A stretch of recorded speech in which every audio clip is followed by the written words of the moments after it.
প্রিয় সংগ্রামী সাথী ও বন্ধুগণ, আজকের এই ১৯ নং ওয়ার্ড সদস্য নবায়ন কর্মসূচির অনুষ্ঠানের সম্মানিত সভাপতি আমাদের প্রিয় মমিন ভাই, আজকে সবার বিশেষ অতিথি, আপনাদের সুপরিচিত আন্দোলন সংগ্রামে যে নেতৃত্ব দিয়েছে সেই উত্তরের সদস্য আমাদের রেজাউর রহমান ফাহিম ভাই সহ আমাদের গুলশান বনানীর সকল নেতাদেরকে আপনারা সকলের নাম শুনেছেন।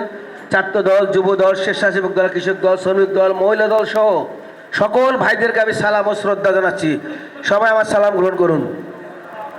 প্রিয় ভাইয়েরা, আজকের কর্মসূচি নিয়ে দু একটি কথা বলি। সদস্য নবায়ন আপনারা অনেক কথা বলেছেন, কে করবেন কে করবেন না। যারা বিএনপিকে বুকে ধারণ করেন, যারা বিএনপিকে বিশ্বাস করেন, যারা জিয়া রহমান আদর্শকে বিশ্বাস করেন, তারা সকলেই ফরম পূরণ করতে পারবেন ইনশাল্লাহ। তারা সকলেই পারবেন। যারা আন্দোলন সংগ্রাম করেছেন তারা সকলে পূরণ করতে পারবেন। যারা নতুন করে সদস্য হতে চাচ্ছেন, যারা বিএনপিকে বিশ্বাস করেন, যারা কোনো দলের পোষধারী লোক না, যারা কোনো দলে কখনো অন্যায় অবিচারের সাথে সম্পৃক্ত ছিলেন না, তাদের জন্য আমি নেক্সট প্রোগ্রামে নতুন ফরম দিব। সেই ফরম নাম হবে সদস্য সংগ্রহ। সেই ফর্মটা আমি আনতে দিতে ভুল করেছি। নেক্সট প্রোগ্রামে সেই ফর্ম আপনাদের সকলকে দিব। নতুনরা নতুন ফর্ম ফিল আপ করে মেম্বার হবেন। যারা 15 বছর আন্দোলন করছে, ফর্ম ফিল আপ করতে পারেন নাই, তারা কি বিএনপি করবেন না? অবশ্যই করবেন। তাদের জন্য সেই ফর্ম সামনের প্রোগ্রামে দিব। আজকে আনতে ভুল হয়েছে। আজকের প্রোগ্রামটা শুধু নবায়ন আমি মনে করি কমিটির প্রত্যেকটি সদস্য করবেন। কমিটির বাইরেও যারা সিনিয়র বিএনপি করেন, এবার প্রত্যেকটা আন্দোলন সংগ্রাম সকল নেতাদের সাথে ছিলেন, তারা সকলে মিলে পূরণ করবেন। এটা কিন্তু সকলের জন্য, এটা এমন না শুধু কিছু সংখ্যক লোকের জন্য। আমরা সামনে নির্বাচনমুখী দল। আমাদের নির্বাচনের জন্য আমাদেরকে মেম্বার বাড়াইতে হবে, সদস্য বাড়াইতে হবে, দেখে শুনে দলের সিদ্ধান্ত অনুযায়ী দলকে সামনে রেখে আমাদের কাজ করতে হবে। এমন কোনো মেম্বার নেওয়া যাবে না যাতে দলের ভাবমূর্তি ক্ষুণ্ণ হয়, যাতে দলের ভাবমূর্তি ক্ষুণ্ণ হয়। এখানে নাম নেওয়ার দরকার নেই, কে কোথায় ছিলেন, কে কোন দলে ছিলেন তা না। ভালো মানুষ যারা আমাদেরকে বিএনপিকে বিশ্বাস করে, জিয়ার আদর্শকে বিশ্বাস করে, আপনাদের পাশে থাকে, ভালো কথা বলে, তাদেরা যদি আপনাদের সাথে সম্পৃক্ত হতে চায় তাদেরকে আপনারা দলে নেবেন। নাহলে বোর্ড আর লোক বাড়বে কোত্থেকে? প্রিয় ভাইয়েরা, আপনারা জানেন বর্তমানে বাংলাদেশে নির্বাচনে নানামুখী ষড়যন্ত্র চলছে। আজ থেকে 2 দিন আগে বর্তমান সরকারের বাসভবনে একটি জরুরি সভা ডাকা হয়েছিল। জরুরি সভাটা কি ছিল? আর্মি চিফকে নিয়ে, আর্মি চিফকে নিয়ে, আইজি সাহেবকে নিয়ে, বিডিআর প্রধানকে নিয়ে, সমস্ত বাহিনীর প্রধানকে নিয়ে ব্রিফিং কি দিয়েছে? ডিসেম্বরের মধ্যে নির্বাচনের প্রস্তুতি নিন, নির্বাচনের জন্য রেডি হন, এবং সেখানে কারা কারা দায়িত্ব পালন করবেন, কয় লক্ষ আনসার থাকবেন, কয় লক্ষ পুলিশ থাকবেন, সমস্ত কিছু বলে প্রেস সচিব জাতির উদ্দেশ্যে ঘোষণা দেন। কিন্তু আমি একটি কথা আপনাদের সকলের সামনে বলতে চাই। প্রধান উপদেষ্টা হয়তো জানেন না সংবিধানে কি লেখা আছে। সংবিধানে লেখা আছে নির্বাচন কমিশনার এগুলো করবে। এই কাজ নির্বাচন কমিশনের।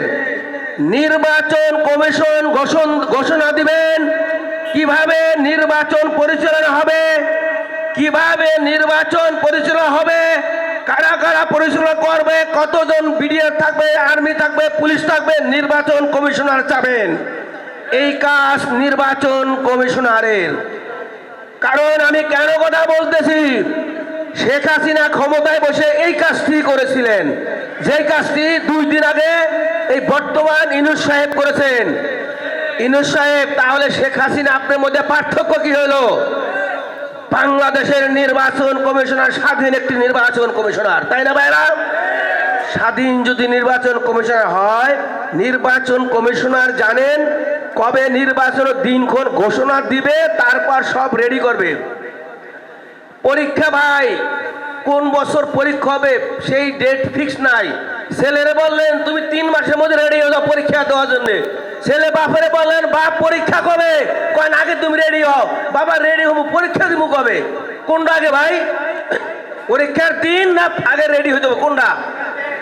পরীক্ষার দিন নির্ধারিত আগে হতে হবে, নির্বাচনের দিন আগে নির্ধারিত হতে হবে। নির্বাচনের দিন নির্ধারিত হলে তখন থেকে 3 মাসের আগে সেটাকে রেডি করতে হবে। কারা কারা পরিচালনা করবেন, কিভাবে সাজাবেন, কিভাবে ঢেলে সাজাবেন। আপনি আগের কাজ গোপন রাখা পরের কাজ নিয়ে পাবলিকের সামনে একটা তাল বাহানা করতেছেন। আমি মনে করি এটা জাতিকে বিভ্রান্ত করে একটি পায়তারা। প্রফেসর সাহেব, আপনি একটা ডেট বলে দেন, নির্বাচন কমিশনারকে বলেন অমুক তারিখে নির্বাচন হবে, আপনি আপনার সমস্ত কিছু রেডি করেন, প্রস্তুতি নেন। উনি রেডি করে আপনাকে জানাবে, জাতিকে জানাবে আমি সমস্ত কিছু রেডি করেছি, নির্বাচনের আমরা প্রস্তুত। আপনি পিছন থেকে উল্টা থেকে হাঁটতেছেন কেন? আপনার ভয় কোথায় নির্বাচনের দিন ঘোষণা করতে? আমার মেসেজ ভাই আপনারা বুঝতেছেন? জাতিকে বিভ্রান্তর পায়তারা এখনো চলতেছে। আমাদের প্রত্যেককে আগের ন্যায় সচল থাকতে হবে, চোখ কান খোলা রাখতে হবে। আপনারা জানেন বর্তমানে মিডিয়া ট্রায়াল হচ্ছে। মিডিয়া কাদের? ওই স্বৈরা সরকার শেখ হাসিনা বানানো মিডিয়া কিন্তু এখনো মার্কেটে রয়ে গেছে। বাংলার আনাচে কানাচে কিন্তু সেই বাহিনী এখনো আছে। আগে হাজার হাজার লোককে রাস্তায় রাস্তায় গুলি করে মারছে, কোনো একটা নিউজ করে নাই মিডিয়া। কত অন্যায় লুট হয়েছে, বাংলাদেশ লুট হয়েছে, বাংলাদেশ কত খুন হয়েছে, কত অত্যাচার হয়েছে, তখন মিডিয়া কোথায় ছিলেন? এখন একটা তিল হলে তাল বানান, তাল হলে বম বানান, বম হলে দেশ গায়েব করে দেন। আপনারা আগে দেখেন আগে কি করছেন, এখন কি করেন। অন্যায় যারা করেছে সেইগুলো খুঁজা বাইর করেন। কারা কারা গুলি করে আমাদের ছাত্র জনতা ভাইকে মেরেছে, তারা বাংলার মাটি দেখার আছে, তাদেরকে দিয়া সাংবাদিক ভাই ধরাই দিন। আইন প্রশাসন শক্ত হোক। 2 দিন 3 দিন আগে যে একটি ভাইকে নির্মমভাবে মারা হলো, একে মেরে বিএনপির গায়ে দোষ চাপানোর পায়তারা করেছিল বেরা। দেরিতে হলো, আজ মানুষের সামনে চলে আসছে। যেই ছেলেটা বুকের উপর পাথর দিয়া মেরেছে সে ছাত্রলীগের ছিল। ছাত্রলীগের পরে এখন সে শিবিরে যোগ দিয়েছে। শিবিরে যোগ দিয়ে দেখেন এই যে এনসিপির প্রত্যেকটা নেতার সাথে তার ছবি পাওয়া গেছে। গতকালকে আপনারা দেখেছেন কিনা ফেসবুকে। আর এতদিন তাকে বানাইছিল যুবদল, কিন্তু যুবদল অন্যায় করতে পারে না। আমি মনে করে 20 কোটি লোকের দেশ, যে অন্যায় করবে তাকে আইনের আওতায় আনতে হবে। অন্যায় সবার ঊর্ধ্বে, অন্যায়কে বিচার আগে করতে হবে। সে যে দলেরই হোক না কেন, সে যেই হোক না কেন, তাকে আইনের আওতায় এনে তাকে বিচারে কাঠ ঘোড়ায় দাঁড়াতে হবে। আপনারা যদি মনে করেন বাংলাদেশে সবাই ফেরেস্তা হয়ে গেছে এই 5 তারিখের পরে, তাহলে পুলিশ বন্ধ করে দেন, আর্মি উঠাইয়ে দেন, তো তার কোনো কিছু লাগবেই না। বাংলাদেশ সব ফেরেস্তা হয়ে গেছে। বাংলাদেশ ফেরেস্তা হয় না, আগেও লোক মারা গেছে, মাঝেও মারা গেছে, এখনো দুষ্কৃতির দিকে এরা লোক মারতেছে। এদেরকে আইনের আওতায় নিয়ে আইন দিয়ে বিচার করেন, আইনকে শক্তিশালী করুন, পুলিশকে পুলিশের ভূমিকায় ফিরিয়ে দিন। পুলিশ কেন নিচু, পুলিশ কেন চুপ? পুলিশ চুপ থাকলে তো এই ধরনের ঘটনা ঘটবেই। পুলিশকে বলুন মাটির নিচে থেকে হলো এই খুনিকে ধরে বের করে আনতে। প্রিয় ভাইরা, আপনাদের কাছে আমার আকুল আবেদন, আপনারা চান তারেক রহমান সাহেবের মন ভালো থাকুক, আপনারা চান তারেক রহমান সাহেব বাংলাদেশে আসুক। আপনারা যদি চান ওয়াদা করেন কোনো অন্যায় কাজ করবেন না, কোনো অন্যায় কাজ করবেন না, ওয়াদা দেন। কোনো অন্যায় কাজে প্রশ্রয় দিবেন না। অন্যায় ছোট হোক, অন্যায় বড় হোক, অন্যায় কিন্তু অন্যায়। আমি একটু আগে বলেছি বর্তমান মিডিয়া তিলকে তাল বানায়। আপনারা যদি মনে করেন এটা তো ছোট একটি অন্যায়, সেটাকেও তাল বানায় ছাড়বে, আর আমাদের নেতার মন খারাপ হবে। আমাদের নেতা পাগল হয়ে গেছে আমাদের জন্য। 18টি বছর একা এক নেতৃত্ব দিয়ে আমাদেরকে সুসংগঠিত করে আন্দোলন সংগ্রামে ভূমিকা রেখে শেখ হাসিনার মতো একটা ফ্যাসিস্ট সরকারকে বাংলাদেশ থেকে বিতাড়িত করেছে। আমরা যদি এখন নেতার কথা না শুনি তাহলে নেতা আমাদের প্রতি তার আর ভালোবাসা থাকবে না।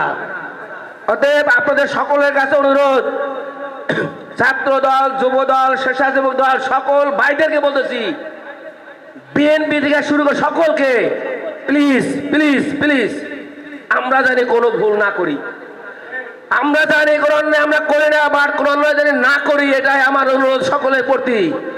কারণ আমরা বলি যে কেউ তো দেখবো না, সবার চোখ কান খোলা। কিন্তু আবার বললাম, দল কিন্তু সাথে সাথে বহিষ্কার করে দিবে আপনাদেরকে। দল কিন্তু তাকাবে না আপনি কি আন্দোলন করছেন না সংগ্রাম করছেন, কি ভালো করছেন না খারাপ করছেন, আপনাকে সাথে সাথে কিন্তু কুরবানি দিয়ে দেবে, মাথায় রাখবেন সবাই। প্রিয় ভাইরা, অত্যন্ত গরম, আপনারা অত্যন্ত ধৈর্য সহকারে আজকের এই 19 নম্বর ওয়ার্ডের যেই সদস্য নবায়নের প্রোগ্রামে ধৈর্য সহকারে সকলের বক্তৃতা শুনলেন, সকলেই মূল্যবান বক্তৃতা দিয়েছেন। আমরা সামনে আবারও আপনাদের মাঝে এই নবায়ন না শুধু আপনাদের মাঝে নতুন ফর্ম সংগ্রহ, নতুন মেম্বার সংগ্রহ ফর্ম নিয়ে আসবো, সেখানে আরও বক্তৃতা দেব, আরও মিলেমিশে কাজ করব। সুন্দর গঠনমূলক বক্তৃতা দিয়েছে আমাদের রেজাউর রহমান ফাহিম সাহেব, যে কীভাবে করবেন এটাকে ফলো করবেন, দলের নির্দেশনা ফলো করবেন। আর আমি চাই 19 নম্বর ওয়ার্ড আমাদের ঢাকার মধ্যে সবচেয়ে বড় একটা ওয়ার্ড, সবচেয়ে বেশি মেম্বার, বেশি ভোটার। তো আপনারা এইভাবে মিলেমিশে থাকবেন। কোনোরকম ক্ষোভ গোসা কারো প্রতি থাকলে নিজের আপোষ করে নেবেন, আমাদেরকে জানাবেন, আমরা মিলিয়ে দেবো। বাট দলের যাতে কোনো রকম ক্ষতি না হয়, দলকে ছোট করার চেষ্টা করবেন না, এটা সকলে পড়তে আমার অনুরোধ। সকলে ভালো থাকুন। আজকে সবাইকে ধন্যবাদ জানাই আমি শেষ করছি। তারেক রহমান বীরের বেশে আসবে ফিরে বাংলাদেশে, বাংলাদেশের প্রাণ তারেক রহমান। সকলকে ধন্যবাদ জানাচ্ছি। ম্যাডাম খালেদা জিয়ার জন্য দোয়া করবেন। সকলে ভালো থাকুন।